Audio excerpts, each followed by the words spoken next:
हरे राम हरे कृष्ण। श्रीमद् वाल्मीकि रामायण के बाल कांड के 63 सर्ग यानी 30वें सर्ग का पाठ करेंगे। महर्षि वाल्मीकि लिखते हैं कि विश्वामित्र जी सिद्धाश्रम में अपने यज्ञ की वेदी पर बैठ चुके हैं और श्री राम और लक्ष्मण उन्हें रक्षा का आश्वासन देकर के यज्ञ की वेदी पे बिठा दिया है। तत्पश्चात अब श्री राम जी पुनः विश्वामित्र जी से कहते हैं कि हे भगवान, जो आपने ये यज्ञ कार्य कर रहे हैं तो इसका कौन सा समय है, किस समय ये राक्षस आक्रमण करते हैं, कृपया मुझे बताने का कष्ट करें ताकि हम उनसे युद्ध करने और उनका वध करने में हम सक्षम हो सके, हम उसके लिए तैयार रहें। विश्वामित्र जी प्रत्युत्तर नहीं देते हैं तो आश्रम के मुनिगण आगे आते हैं और कहते हैं, हे रघुनंदन, मुनिवर विश्वामित्र जी अब अपनी दीक्षा लेकर के यज्ञ पे बैठ चुके हैं, अब वो मौन धारण कर चुके हैं। यज्ञ के नियम के अनुसार अब उन्हें 6 दिन तक मौन धारण करके रहना होगा। ये यज्ञ 6 दिन तक चलेगा।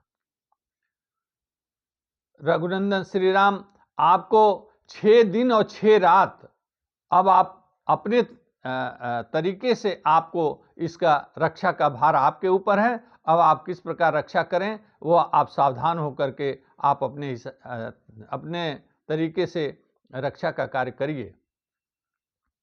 श्री राम और लक्ष्मण 6 दिन और 6 रात तक बिना नींद लिए, बिना निद्रा के 6 रात जगते रहे और 6 रात 6 दिन उन्होंने विश्वामित्र जी सहित यज्ञ वेदी और आश्रम, जो सिद्धाश्रम पे यज्ञ हो रहा था, आश्रम और तपोभूमि, आसपास के तपोवन की रक्षा के लिए वो सावधानी पूर्वक चारों तरफ वो अपनी दृष्टि गड़ाए हुए थे, अति सावधान होकर। श्री राम कहते हैं, हे लक्ष्मण, आज 6ठा दिन है। आज अत्यंत ही सावधानी पूर्वक हमको आपको दोनों जने को रहना होगा। अभी लक्ष्मण से श्री राम वार्ता कर रहे थे, उसी समय अचानक यज्ञ कुंड से एक धधकती हुई ज्वाला निकली।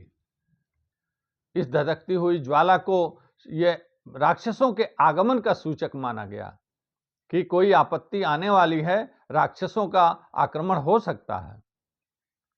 फिर राम और लक्ष्मण सावधान हो जाते हैं और सावधान होने के बाद से पुनः यज्ञ कार्य आगे बढ़ता है।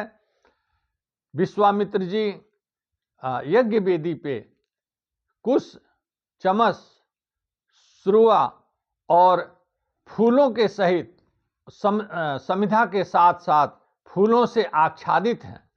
यज्ञ वेदी शोभायमान हो रहा है, उसके साथ साथ कौशिक नंदन विश्वामित्र जी भी शोभायमान हो रहे हैं।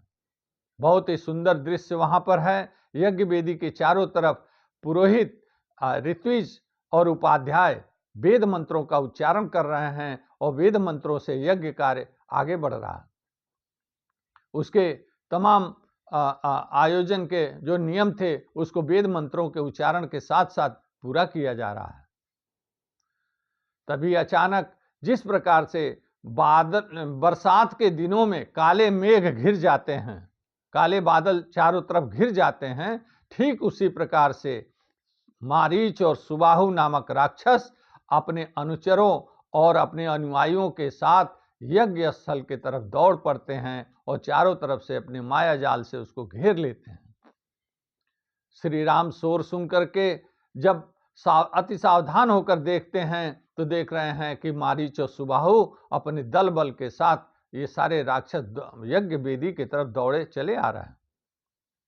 श्री राम भी दौड़ पड़ते हैं और दौड़कर आगे बढ़ करके जब वो चारों तरफ देखते हैं तो पाते हैं कि मारीच और सुबाहु आकाश में स्थित है। जब वो आकाश की तरफ देखते हैं तो देखते हैं कि मारीच और सुबाहु आकाश में है। श्री राम कहते हैं कि हे लक्ष्मण जी से कहते हैं, हे सुमित्रानंदन, अब मैं इनको मनु द्वारा प्रक्षेपित, मनु द्वारा प्रयोग किए जाने वाले सीतेषु नामक मानवास्त्र का प्रयोग करूंगा, ताकि ये जिस प्रकार से तेज वायु बादलों को छिन्न भिन्न कर देती है, उसी प्रकार से हे लक्ष्मण मैं इन सबको छिन्न भिन्न कर डालूंगा।